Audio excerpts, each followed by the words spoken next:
Hoje é dia de falarmos sobre as aventuras de Sir Duncan o Alto e seu escudeiro, Egg, no livro O Cavaleiro dos Sete Reinos.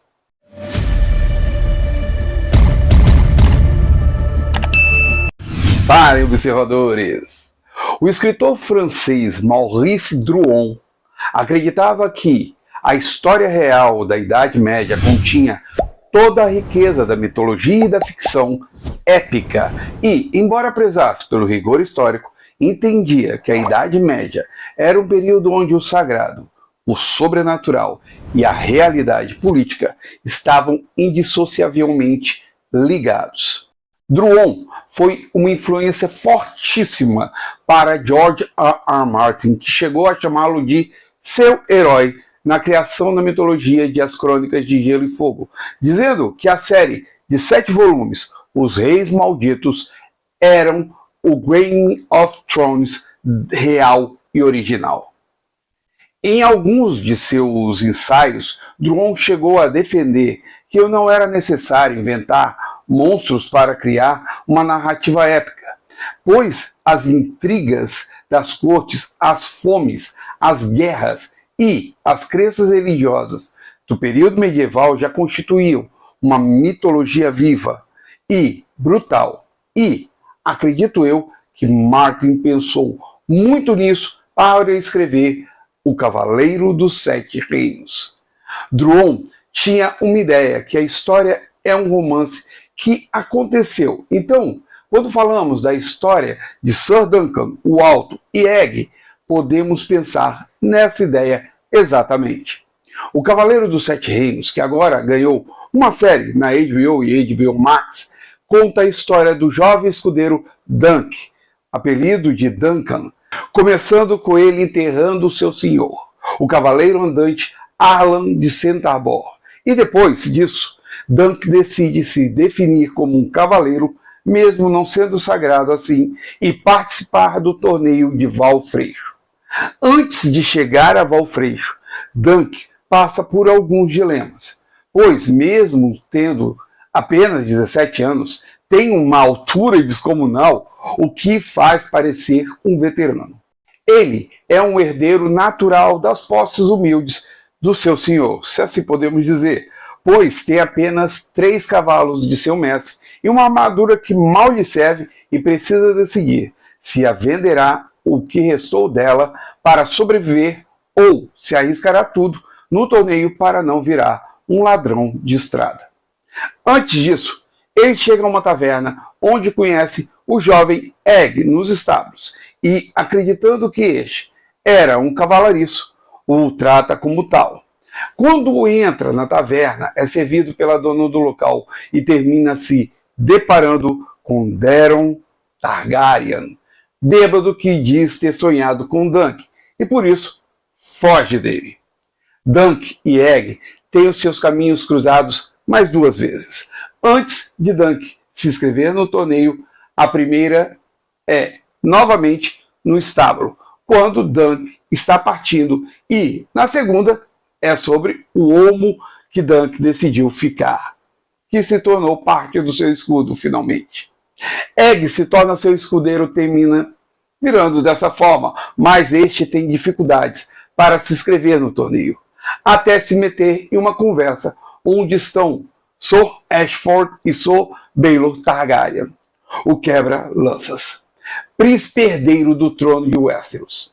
Dunk, em suas andanças pelo círculo armado para o torneio, se depara com um grupo de titereiros, pessoas que encenam mitos e histórias de Westeros, e fica interessado em Tanselle, uma jovem apresentadora do grupo, a mais alta de todas.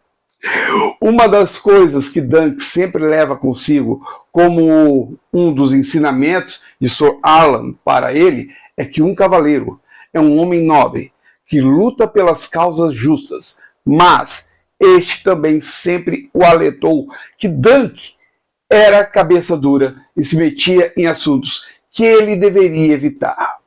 O lance é que, quando Egg surge dizendo que Tanselle está sendo agredida, Dunk não pensou 2 vezes e partiu para cima do agressor, que era ninguém menos que o príncipe Aerion Targaryen, o Chama-Viva.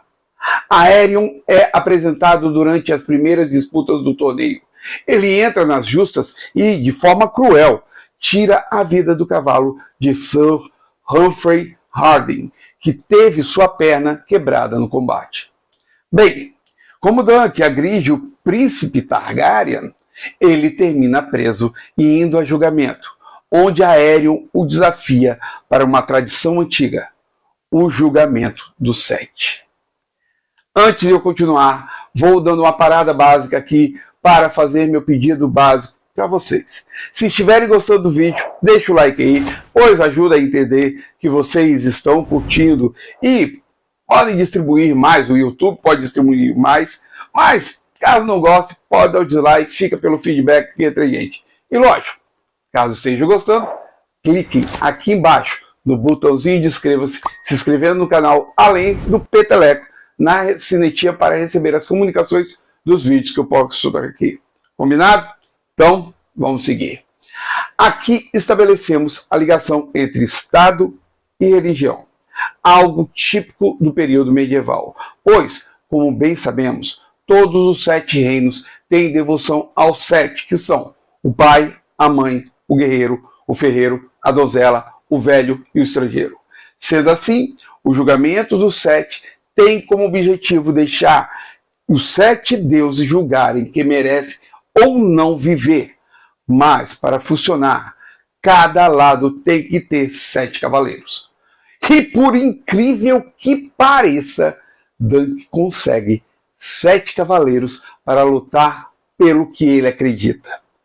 Como o príncipe Baelor Targaryen, Sir Lionel Baratheon, o Tempestade Risonha e Sir Raymond Fossoway.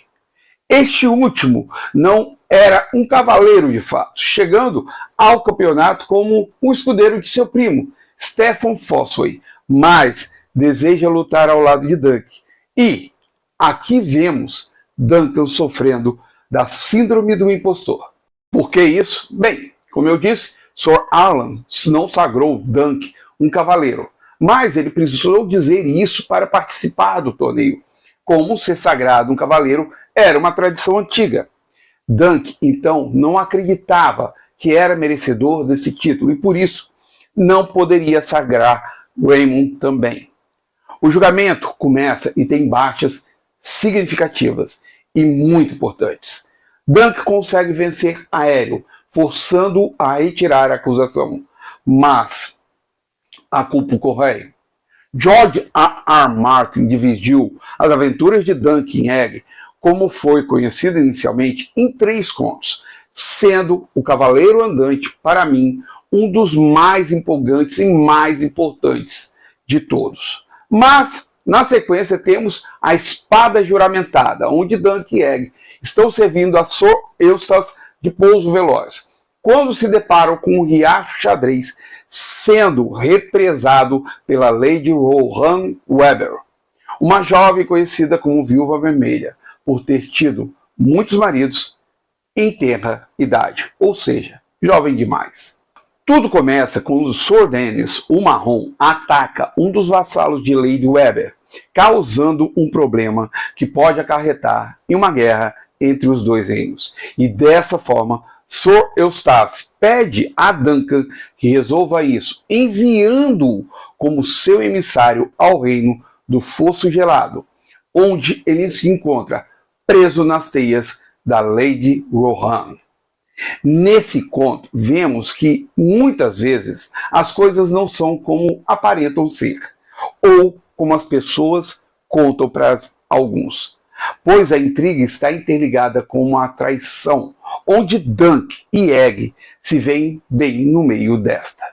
E para finalizar, temos o Cavaleiro Misterioso, onde Dunk e Egg seguem a um caminho para a Grande Muralha, mas esbarram com cavaleiros indo para uma luta de justas, em comemoração ao casamento de Lord Burtwell de Alvas Paredes, com a promessa do ganhador receber um ovo de dragão.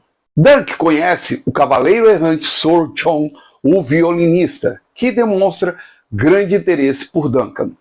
O problema é que este torneio guarda mais surpresas do que Dunk e Egg poderiam imaginar e podem ter reviravoltas em suas histórias, já que uma tensão política está se formando em alvas paredes e pode levar Dunk e Egg a se verem no meio de um golpe de traição desde que Daemon Blackfyre morreu no campo de Capim Vermelho. Isso é uma outra história a se contar. O Cavaleiro dos Sete Reinos não é como as outras histórias de George R. Martin, pois mostra 3 contos de um cavaleiro andante e seu escudeiro. Tem conspirações políticas no transcorrer das histórias? Lógico que tem, mas não é como nas Crônicas de Gelo e Fogo, mais conhecida para todo mundo como Game of Thrones, ou Fogo e Sangue, que agora está conhecida como A Casa do Dragão. O que testemunhamos é um jovem se tornando um dos cavaleiros andantes mais nobres dos Sete Reinos, tendo seu escudeiro como uma pessoa que o apoia e o ajuda em todos os transcorrer das histórias. Sim, eu sei que as histórias de Dunk e Egg viraram uma série na HBO e HBO Max, eu cheguei até a mencionar no começo do vídeo, e que George R. R. Martin está como consultor e, por conta disso, vai ter uma ampliação das histórias. Sim, pessoal, tem uma abordagem até sobre a passagem de Dunk e Egg em Dorne, então vai ter. Mas quem lê ou assiste sabe que tem muito mais que aventuras na vida desses dois. Os contos trazem mais, indo além dos duelos e intrigas palacianas, pois nos mostra como 2 pessoas de mundos e vidas totalmente distintas interagem de forma, muitas vezes, respeitosas. Eu diria até que Egg e Dunk, ou Dunk e Egg, parecem 2 irmãos que, por mais que discordem, se preocupam mesmo um com o outro. E voltando a Maurice Druon, vemos que ele sabia o que dizia quando falou que, para contar uma boa história do medievo, não era necessário sobrenatural ou monstros, mas sim saber usar do contexto histórico que você veria em boas histórias. Esses monstros não tinham escamas ou sopravam fogo. Eles usavam coroas, selavam destinos em tavernas ou em seus tronos. E, algumas vezes, lutavam por honra que, de vez em quando, somente existia no papel. Esse é o caso do Cavaleiro dos Sete Reinos, as famosas aventuras de Dunk o Alto e Egg. E eu vou procurar, eu vou colocar aqui embaixo, na descrição do vídeo, no comentário fixo, aonde vocês podem comprar o Cavaleiro dos Sete Reinos, essa obra maravilhosa que George R. R. Martin lançou e que ele chegou a falar que queria estendê-la mais, mas vai ter extensão na série, até onde eu sei. Até aparentemente a 2ª temporada vai ser sobre Dorne, a passagem de Dunk e Egg em Dorne. Eu não falei mais aqui sobre algumas coisas porque eu não queria dar spoilers. Eu não quero entregar essa história maravilhosa, esses 3 contos maravilhosos sobre Dunk, ou Duncan o Alto, e Egg, o escudeiro fiel. E eu vou finalizando o vídeo aqui. Agradeço a todos que assistiram o vídeo. Se gostaram do vídeo, deixa o like aí. Se não gostaram do vídeo, pode dar o dislike. Feedback aqui atrás, gente. Outra coisa que eu peço muito aqui, sempre aos meus observadores, comenta aqui embaixo. Fala aqui embaixo se você é novo. Comenta aí. Já assistiu? Já viu? Já leu? Ler é maravilhoso, porque as histórias são simplesmente fantásticas, são simplesmente maravilhosas. Vocês têm que ler O Cavaleiro dos Sete Reinos. É muito bom, é curtinho, para mim foi curtinho, foram 3 contos, assim, eu tive que ler de uma forma por conta do trabalho, mas eu li e é maravilhoso, muito bom e simplesmente te prende do começo ao fim. Vale muito a pena. E outra coisa que eu peço aos meus observadores e peço também para você, faz aquele grande favorzão para mim, tá aqui comigo ainda, faz aquele grande favorzão, compartilhe o vídeo, joga esse vídeo para frente para trazer mais pessoas aqui ao Velho na Torre. E, coloquei no começo, pedi antes do e-mail, com certeza, mas peço aqui agora de novo, tem aqui embaixo um botãozinho de inscreva-se para você clicar nesse botão de inscreva-se e não esquece nunca mesmo do peteleco na sinequinha para receber as comunicações dos vídeos que eu posto aqui às sextas-feiras às 17h30. O Velho na Torre vai ficando nessa, muito obrigado a todos vocês, até mais.